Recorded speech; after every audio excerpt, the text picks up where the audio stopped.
एक समान होगा।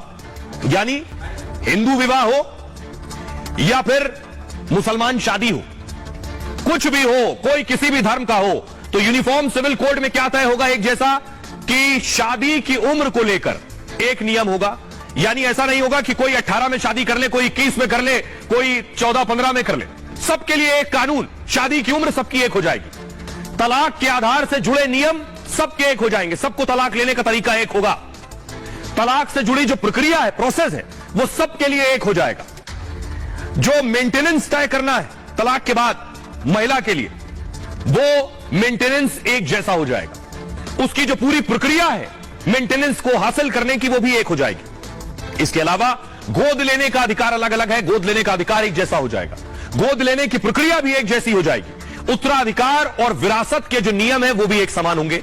पति और पत्नियों की संख्या भी एक होगी, क्योंकि हिंदू अगर एक बार में एक ही शादी कर सकता है तो मुसलमान भी एक बार में एक ही शादी कर पाएगा। 4 की इजाजत खत्म। परिवार नियोजन से जुड़े भी इसमें नियम शामिल हो सकते हैं। यह होगा यूनिफॉर्म सिविल कोड। अब सुनिए जरा इस पर असदुद्दीन ओवैसी क्या कह रहे हैं और पूर्व कानून मंत्री रविशंकर प्रसाद साहब क्या कह रहे हैं। मकसद क्या है कि टारगेट करो भारत के मुसलमानों को, उनको ह्यूमिलेट करो।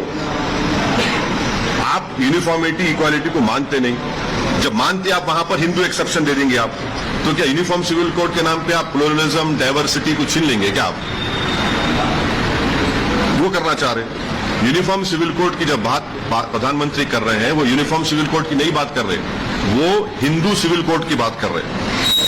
पूरे जो इस्लामिक रेफरेंसेस है प्रैक्टिसेस के, उसको वो इलीगल ट्रीट करेंगे और पूरे हिंदू प्रैक्टिसेस को प्रधानमंत्री अंडर द लॉ प्रोटेक्ट कर लेंगे।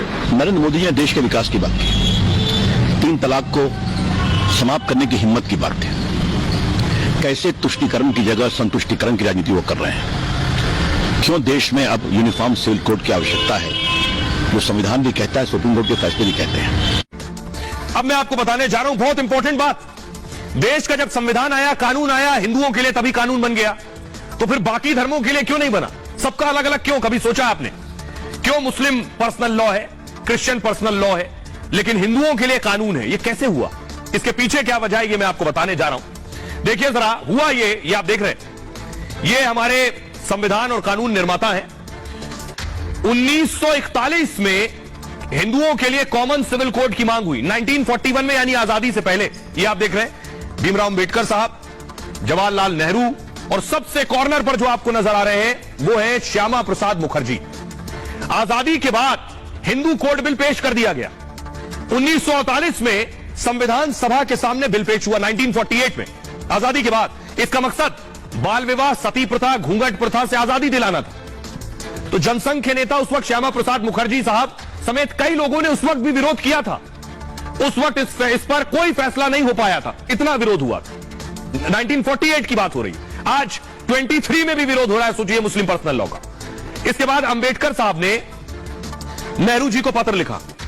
तब पहले प्रधानमंत्री नेहरू जी को झुकना पड़ गया विरोध के आगे। लेकिन 1955 और 56 में 4 हिस्सों में हिंदू बिल आया। ये हिंदू मैरिज एक्ट 1955 आया पहले, यानी शादी का तरीका क्या हो एक कानून के तहत। हिंदू सक्सेशन एक्ट आया 1956, यानी किस तरह से उत्तराधिकार तय किया जाए, संपत्ति का बंटवारा। Hindu adoption and maintenance act आया, यानी कैसे गोद लेना है और कैसे मुआवजा दिया जाए।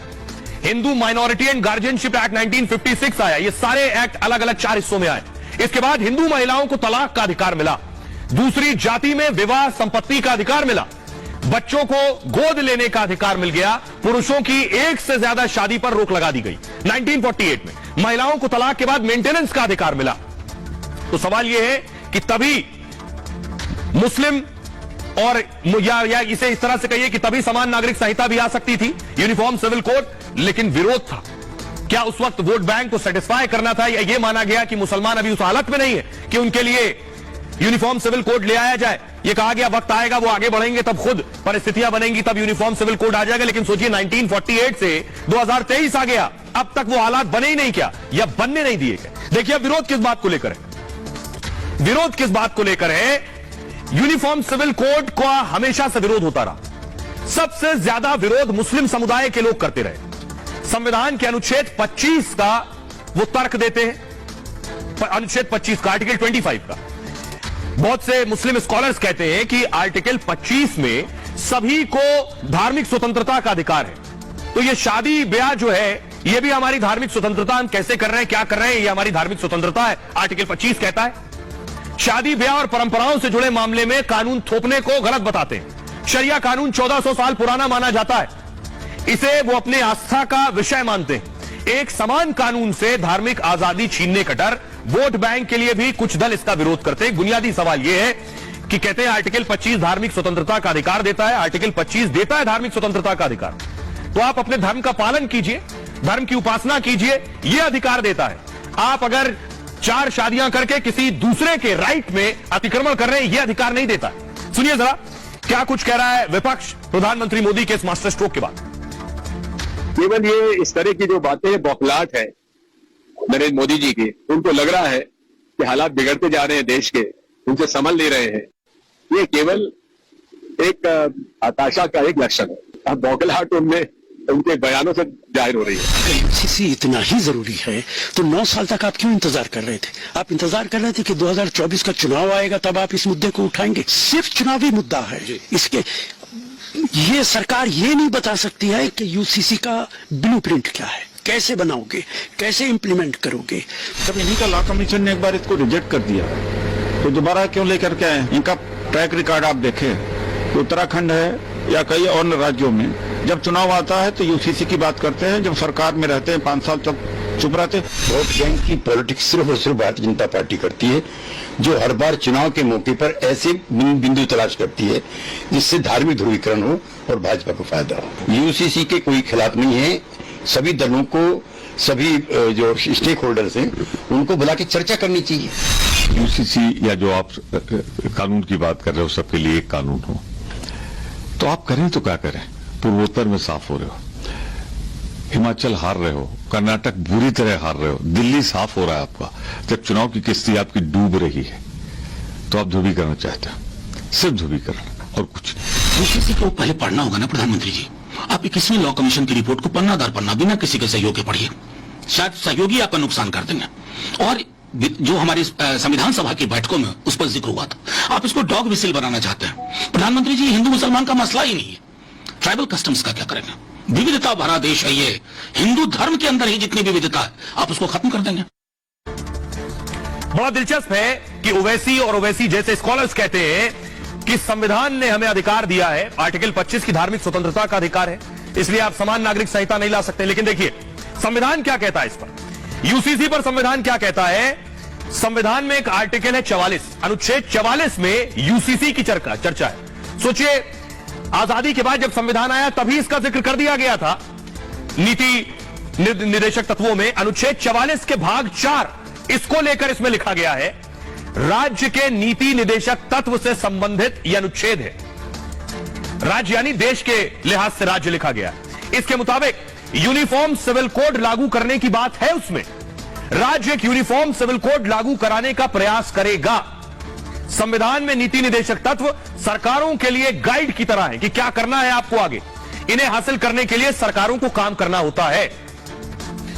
अब आपको बताता हूं यूनिफॉर्म सिविल कोड के बारे में, मैंने आपको बताया, अब मैं आपको बताने जा रहा हूं कि सरकार के लिए इसे पार्लियामेंट से पास कराना एक बड़ी चुनौती है।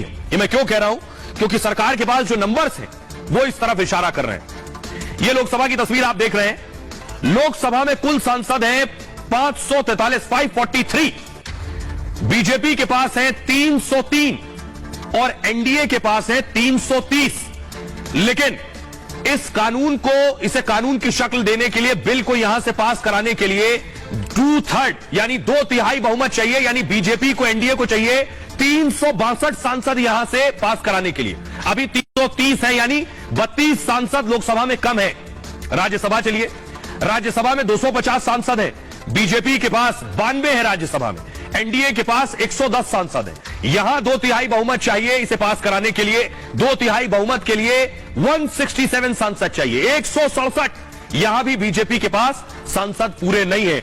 इसलिए बीजेपी की कोशिश है कि एक राय बनाई जाए, सबको एक प्लेटफॉर्म पर लाया जाए, विरोधी भी इस जरूरत को समझें जो 1948 में जरूरत समझी गई थी, वो 2023 तक अब तक समझ नहीं आ रही। ऐसा क्यों? देश के लोग क्या कह रहे हैं, उन्हें सुनिए। यूसीसी, यूनिफॉर्म सिविल कोड, नागरिक समान संहिता, ये पूरे देश के लिए बहुत जरूरी है। इस देश में अगर वास्तव में तरक्की करना है, इस देश के लोगों में तरक्की होनी है, यूसीसी बहुत जरूरी है। विश्व के बहुत सारे देशों में यूसीसी लागू है। जहां अल्पसंख्यक समाज के लोग हैं, अल्पसंख्यक देश हैं, वहां भी यूसीसी लागू है।